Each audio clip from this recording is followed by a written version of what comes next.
घर नजिकैको यो सानो डाँडामा आएको छु। डाँडा अनि यो पार्क जस्तो। खास आउनुको कारण चाहिँ के हो भने अहिले बसन्त ऋतु चलिरहेछ नि त, अनि त्यही भएर हो। तपाईँहरूले पनि देखिराख्नु भएको छ होला यतातिर। अहिले चाहिँ चेरीको सिजन पनि हो, चेरीको फुल फुल्ने। अनि त्यही चेरीको फुलहरू फुल्दाखेरि बाटोहरू पुरै ढकमक्क देखिएको छ, अनि त्यो दामी देखिन्छ क्या। अनि त्यही भएर पनि त्यही हेर्नु साह्रै मजा आउँछ, त्यही भएर आएको छु। सानो स्पेस भयो भने पनि त्यो स्पेस अनुसारको उनीहरूले के हुन्छ बनाइदिरहेको हुन्छ। यहाँ चाहिँ अब वाकसक गरिसकेपछि टक्कसँगले जिउ तन्काउने, ढाड तन्काउने ठाउँ पनि यसो व्यायाम गर्ने बनाएको छ। प्लस यसरी पानी पर्दा घाम लाग्दा रेस्ट गर्ने ठाउँ टक्क यसरी बनाइदिएको हुन्छ। टक्क यो बाटोबाट यता सट्ट यस्तो हेऱ्यो भने यहाँबाट समुद्रको यस्तो भ्यू देखिन्छ। यस्तो छ है यहाँबाट समुद्र। यहाँको समुद्र पनि धेरै राम्रो छ, सफा छ, निलो सफा पानी।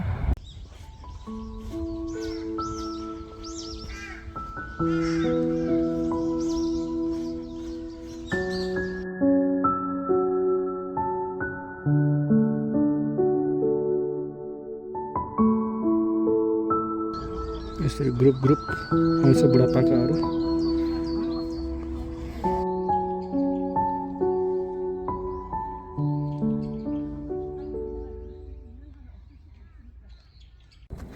जस्तो यो ओह्रालो बाटो भयो भने चाहिँ ओह्रालो बाटोहरूमा चिप्लिन्छ भनेर चाहिँ यहाँ त्यो जुट बिछाइदिएको हुन्छ क्या, जुटको गुन्द्री।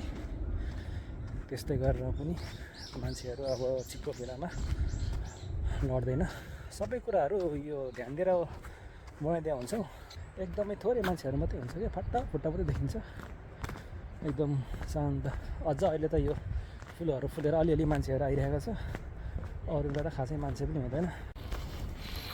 यहाँ हिँड्ने बाटोको छेउमा जहाँनिर अलिकति यस्तो राम्रो भ्यू हेर्ने ठाउँ हुन्छ, त्यहाँनिर चाहिँ भ्यू हेर्ने ठाउँ पनि बनाइदिएको हुन्छ। यहाँबाट चाहिँ ठ्याक्क समुद्र राम्रो भ्यू देखिन्छ कि, अनि त्यही भएर यहाँ पनि समुद्रको भ्यू हेर्ने ठाउँ बनाइदिएको छ। यहाँनिर ठ्याक्क भ्यू पोइन्ट। यहाँबाट कस्तो देखिन्छ।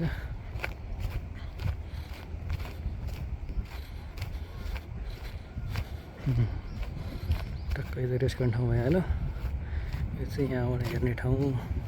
यस्तो ठाउँमा कुनै दुर्बिन पनि राखिदिएको हुन्छ। यहाँ चाहिँ दुर्बिन आएको छैन।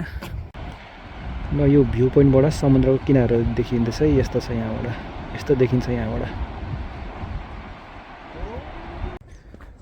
अहिले यो कोरियामा स्प्रिङ सिजन, बसन्त ऋतु सुरु भयो नि त। अनि यतिखेर चाहिँ अब यो चेरीको फुलहरू चाहिँ मजाले फुलिरहेको हुन्छ क्या।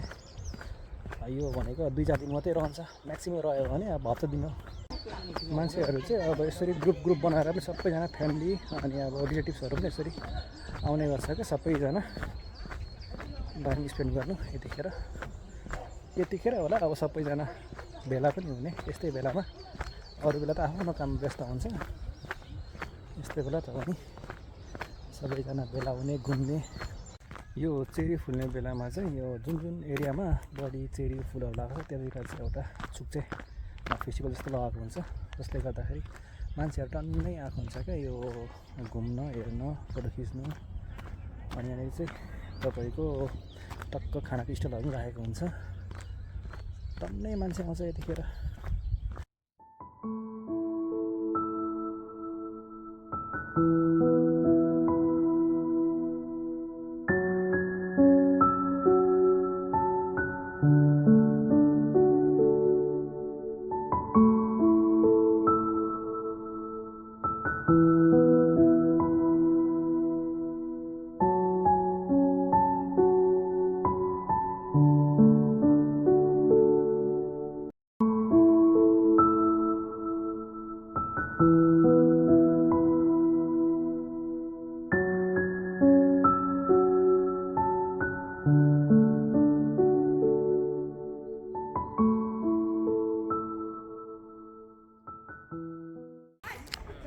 यहाँ चाहिँ ठाउँअनुसार केटाकेटीहरूलाई पनि यसरी खेल्ने ठाउँ बनाइदिएको हुन्छ।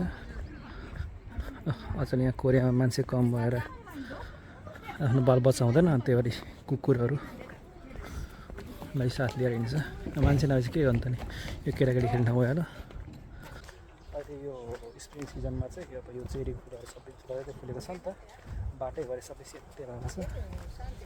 अनि यसो हेर्नु आउँदा पनि मजा।